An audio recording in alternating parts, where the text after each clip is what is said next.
Deep in the mountains, where the wind speaks softly and the stars seem closer, lived an old monk named Daiji. His cabin, built from worn wood and whispering bamboo, rested by the edge of a small lake that reflected the sky like a mirror. Each morning, Daiji lit incense, swept the earthen floor, and sat in silence, watching as the mist slowly retreated between the trees.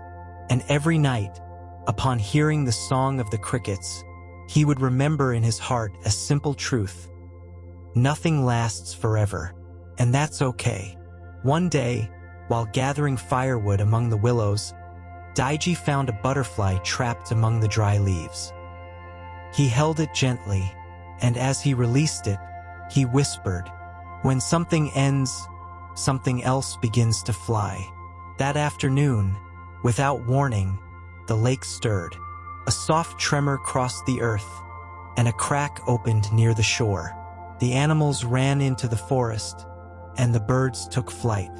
Instead of being frightened, Daiji remained still, watching as the water slowly seeped through the crack. The lake, his mirror for so many years, was beginning to empty. With a slight smile, he whispered, "Such is life. Even the lake must learn to say goodbye." And as the water disappeared, something within him began to bloom. In the following days, the water continued to recede. What had once been a gleaming lake now revealed its cracked bed, covered with soft stones and intertwined roots. Some of the valley's villagers came to Daiji's cabin, uneasy about the change. "Master," they asked, "what will we do without the lake? How will we live without its water?" The old monk looked at them with tenderness and responded in a measured voice, "When one door closes, it is because another wants to open. The lake is leaving, but listen closely. The earth is already beginning to speak." That night, Daiji sat where the water had once shimmered. He closed his eyes, took a deep breath, and listened. First, the soft crackling of the drying mud. Then, the subtle echo of a new stream, born in the distance. Like a heartbeat beneath the earth, the mountain whispered a secret. Every ending is a beginning in disguise. And Daiji, as serene as ever, allowed his breath to synchronize with that new pulse. As the days passed, where water had once been, small grasses began to sprout. At first shy, barely visible, then growing stronger, as if they knew the earth had been waiting for them all along. Daiji walked barefoot on the dry clay, feeling the warmth of the sun beneath his feet and the promise of something new. In his hands, he carried a linen pouch filled with seeds, rice, lotus, and a few wildflowers he had kept for years, not knowing why. "Everything arrives when it is meant to," he murmured, as he scattered the seeds to the wind. Silence accompanied him. It was not an empty silence, but one full of invisible presences. The murmur of life awakening, the song of cycles beginning again. And that night, as the moon rose over the dry lake bed, Daiji wrote in his bamboo notebook, "What seemed like loss was only transformation. The lake is gone, and it has made space for the garden." He closed his eyes, and in the warm air, he once again heard the whisper of the butterfly. Flight only begins when the cocoon is let go. Weeks passed, and the bed of the old lake transformed. Where once there had been still water, now green stems grew, flowers as white as snow bloomed, and leaves swayed gently in the breeze. The villagers returned, this time in silence, as if entering a temple. They sat beside Daiji, astonished by the beauty that had emerged from the void. One of them, eyes misted with tears, said, "We thought the lake was the end, but you sowed a beginning." Daiji smiled, without saying a word. He simply pointed to a lotus flower opening slowly, right in the center of the garden. Its petals, still damp with morning dew, seemed to hold an ancient secret within them. Then the monk spoke, as if telling a story to the wind. The flower does not fear the mud. It embraces it, for it knows that is where its beauty begins. And the villagers understood that they had not lost a lake. They had gained a new place where life could grow in a different way. That night, under the stars, the garden breathed, and with it, the hearts of those who had dared to trust. The nights in the garden were different from those Daiji remembered by the lake. No longer did he hear the soft splashing of the water, nor the croaking of the frogs. Now, the air was filled with a deeper silence, one that did not frighten, but enveloped with calm. The crickets sang with a gentle rhythm, and the flowers, as if breathing, opened a little wider beneath the moon. Daiji sat every night in the same place, with a cup of hot tea in his hands, letting the steam caress his face. One evening, a young apprentice approached, seeking answers.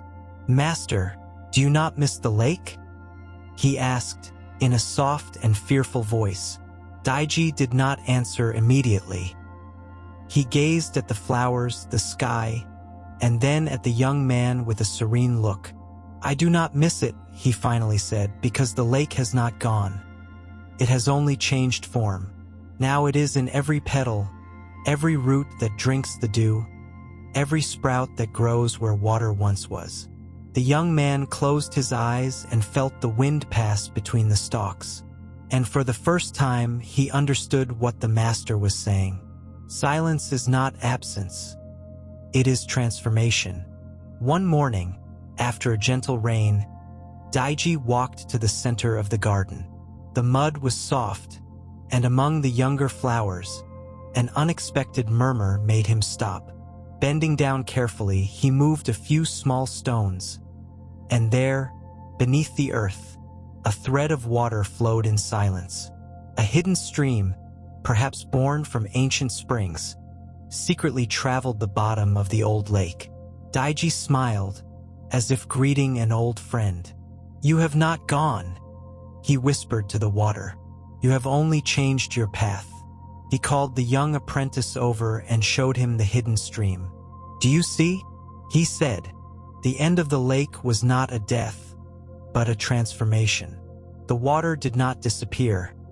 It simply found another way to move forward. The young man knelt and touched the water with his fingers. It was cool, alive, as if it were singing in a quiet voice. And in that moment, he understood. Nothing is lost, everything is transformed. Every ending, at its core, is just the beginning disguised as silence. The garden bloomed without hurry, as if it knew there was no destination, only a path.